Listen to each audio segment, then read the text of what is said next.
Symphony P6 এর ব্যাপক জনপ্রিয়তা আমাদের কারোরই অজানা নেই। বাজেটের মধ্যেই অসাধারণ ডিজাইন আর ক্যামেরার এক দারুণ কম্বিনেশন ছিল P6। তবে ইন্টারেস্টিং ব্যাপার হচ্ছে একটু লম্বা সময় পর সিম্ফনি রিলিজ করলো P7 and P7 Pro। Phone দুটির মধ্যে মূলত র্যাম ও রমে পার্থক্য রয়েছে। তবে ওভারঅল ফোনটি কেমন তা তুলে ধরতে আমি রাজ থাকবো সিম্ফনি P7 Pro এর ফুল রিভিউ নিয়ে এটিসি থেকে। শেষ পর্যন্ত আশা করবো সাথেই থাকবেন।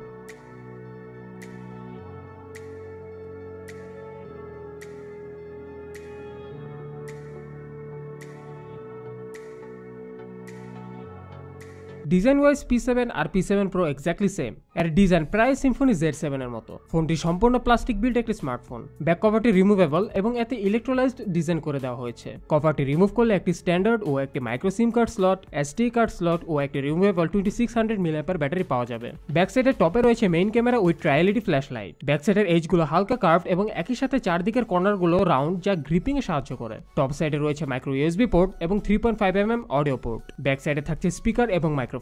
রাইট সাইডে রয়েছে শুধু পাওয়ার বাটন এবং লেফট সাইডে রয়েছে ভলিউম বাটন। বাটনগুলোর ফিডব্যাক বেশ ক্লিকি অ্যান্ড রেসপন্সিভ। ফ্রন্ট সাইডে রয়েছে 5.3 ইঞ্চ ডিসপ্লে, যাকে প্রোটেক্ট করছে 2.5D curve glass panel. Touch capacitive buttons নেই, যার পরিবর্তে on screen navigation button use করা হয়েছে এবং সেই স্থানে অবস্থান করছে একটি নোটিফিকেশন লাইট। ডিসপ্লেটির উপরে দেওয়া হয়েছে ইয়ারপিস, প্রক্সিমিটি সেন্সর এবং front camera with front facing flash light. ফোনটা 8mm স্লিম হয়, হাতে বেশ ভালোই কমফোর্টেবল ফিল হয়। তবে প্লাস্টিক বিল হওয়াতে প্রিমিয়ামনেস নাও মনে হতে পারে। তবে আমি প্রিফার করব কালো কালারটি ব্যবহার করার জন্য, কজ কালো কালারটা আরো গর্জিয়াস।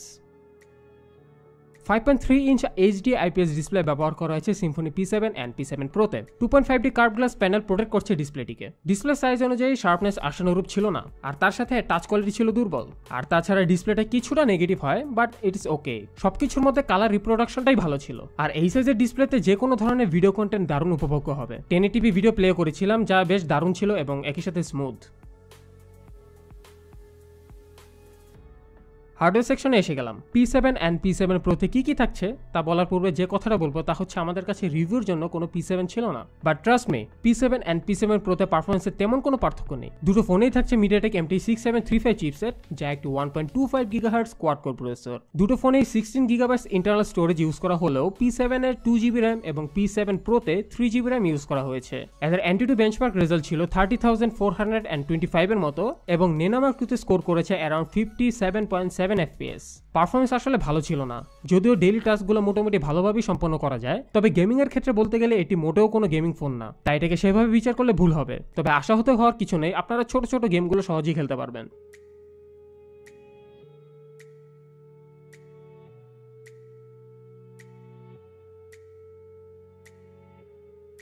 এর সাথে থাকে ইনবিল্ট 16GB রম। যদি আপনার কম মনে হয় তাহলে SD কার্ড আছে আপনার জন্য সর্বোচ্চ 64GB পর্যন্ত বাড়িয়ে নেওয়ার জন্য। ফোনটিতে ব্যবহার করা হয়েছে accelerometer, proximity and light sensor. P7 and P7 Pro দুটো ফোনেই 2600 mAh ব্যাটারি ব্যবহার করা হয়েছে। ব্যাটারি ব্যাকআপ ছিল মোডারেট, উইদাউট চার্জ একদিনে বেশি ব্যবহার করা সম্ভব নয়। তবে যদি খুব হেভি ইউজ না করেন তাহলে কোনো রকম একদিন চলে যাবে। তাছাড়া ফোনটিতে সর্বোচ্চ 3G কানেকশন পাবেন ইউজাররা, যেখানে আর অল্প কিছুদিনের মধ্যে বাংলাদেশে 4G আসতে চলছে। Now comes the most interesting part, the DSLR camera. It's definitely not a DSLR camera, not even close. Low light কন্ডিশনে যে কোনো স্মার্টফোন ক্যামেরাগুলোর রীতিমতো মরিমরি অবস্থা হয়ে যায়। এক্ষেত্রে কোনো পরিবর্তন নেই P7 এর, কিন্তু এক্ষেত্রে both P7 and P7 Pro একটু চালাকি করে। অনেস্টলি এর লো লাইট কোয়ালিটি ভালো ছিল না, তবে লো লাইট পিকচারগুলোতে কোনো নয়েজ ছিল না। কারণ কি জানেন? কারণ বেশিরভাগ ক্ষেত্রেই এই ফোনের সফটওয়্যারটা ছবিগুলোকে একটু ব্লার করে দেয়, যার ফলে সেই বিরক্তকর লাল নীল নয়েজগুলো দেখতে পাওয়া যায় না। তাছাড়া এর সুপার ব্রাইট ট্রাইএলইডি ফ্ল্যাশ লাইট সবচেয়ে অন্ধকার জায়গাতেও অবজেক্টগুলোকে ভালোভাবে হাইলাইট করতে পারে। ডে লাইট কন্ডিশনে দারুণ সব ছবি তোলার ক্ষমতা রাখে P7 and P7 Pro। 5 megapixel front camera is fine, তেমন কোনো স্পেশালিটি নেই। তবে এক্সট্রা ফিচার হিসেবে রয়েছে ফ্রন্ট ফেসিং ফ্ল্যাশ লাইট। তবে লক্ষণীয় বিষয় ছিল যে এর কালার রিপ্রোডাকশন আর এক্সপোজার ছিল আন্ডার কন্ট্রোল, কিন্তু তাও কেন যেন ছবির ডিটেলসগুলোটা কিছুটা কার্টুনিশ ছিল।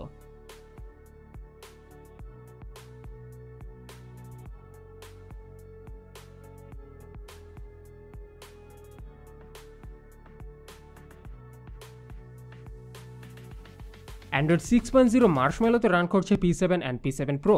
ইউআইটি একেবারেই স্টক, তবে কিছু কাস্টমাইজেশনের ব্যবস্থা রয়েছে এতে। যেমন সেটিংসে একটি অ্যাপ ম্যানেজার নামক একটি অ্যাপ রয়েছে, যাতে ইউজাররা ক্যাশ ক্লিয়ার, নোটিফিকেশন ম্যানেজমেন্টের মতো কাজগুলো করতে পারবেন। তাছাড়াও এতে নেভিগেশন বাটনগুলো সোয়াপ করার অপশনও রয়েছে। 2 ফিঙ্গার্স অ্যান্ড 3 ফিঙ্গার্স জেস্টার রয়েছে কিছু, যা দিয়ে আপনি দ্রুত কিছু অ্যাপস ওপেন করার পাশাপাশি স্ক্রিনশটও নিতে পারবেন। কিছু ইনবিল্ট থিম রয়েছে যা দেখতে বেশ দারুণ। তবে এই সব কিছুর মধ্যে আমার কাছে সব থেকে ভালো লেগেছে পার্শিয়াল স্ক্রিনশট নামক ফিচারটি। এটিতে পুরো স্ক্রিন স্ক্রিনের স্ক্রিনশট নেওয়ার পরিবর্তে সিলেক্টেড একটি অংশের স্ক্রিনশট নেওয়া যাবে, যেমনটা হয়তো স্যামসাং এর কিছু ফোনে দেখে থাকবেন।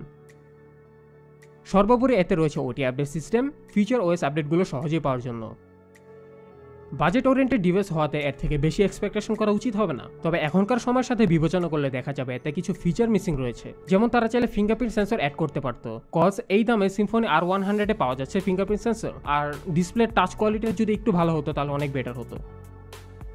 ভিউয়ার্স, এই ছিল Symphony P7 and P7 Pro এর একটি ফুল রিভিউ। ভালো লাগলে অ্যাপ্রিশিয়েট করতে ভুলবেন না, আর আপনি আমাদের সাবস্ক্রাইবার না হয়ে থাকলে প্লিজ অবশ্যই করে ফেলবেন। পরবর্তীতে আবারও কোনো রিভিউ নিয়ে হাজির হব, সে পর্যন্ত আপনারা ভালো থাকুন, সুস্থ থাকুন এবং ATC এর সাথেই থাকুন।